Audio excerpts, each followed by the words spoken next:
देखिए जी, अब माफिया मांग रहे हैं। खान साहब का दौर भी हो, खान साहब ने खुद तस्लीम किया है कि मेरे पास में कुछ भी नहीं था, नैब हो या सुप्रीम कोर्ट हो या कोई भी मामलात हो वो।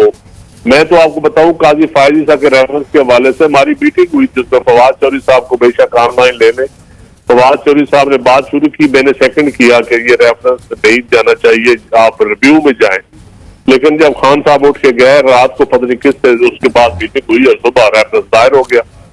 तो ये तो इस मुल्क में होता रहा है ना, आप भी समझते हैं, यहाँ नजरिया जरूरत फरमान चढ़ा है, सारा कुछ हुआ है। तो अभी जाके अगर अदारों अभी इस हुकूमत के बस में है चीजें या अभी भी किसी और के बस में है?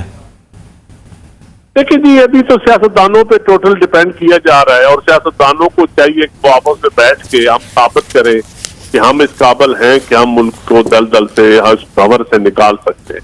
तो अगर सियासतदानों के ना बैठे और तीसरे फरीक को ये तासर आया कि आप तीसरे फरीक ने अपनी एंट्री डाली है इनको बिठाने के लिए, तो इसमें सियासतदानों की और जमहूरियत की और सुबकी होगी ना पार्लिमानी निजाम की।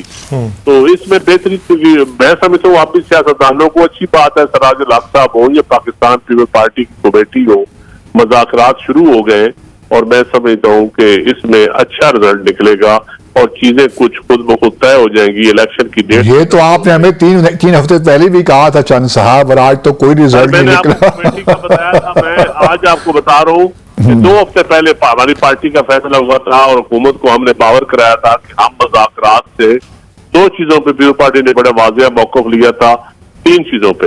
एक, पीटीआई को दहशतगर्द जमात हम डिक्लेयर नहीं करने देंगे। दूसरा, अक्टूबर से आगे इलेक्शन हम नहीं जाने देंगे।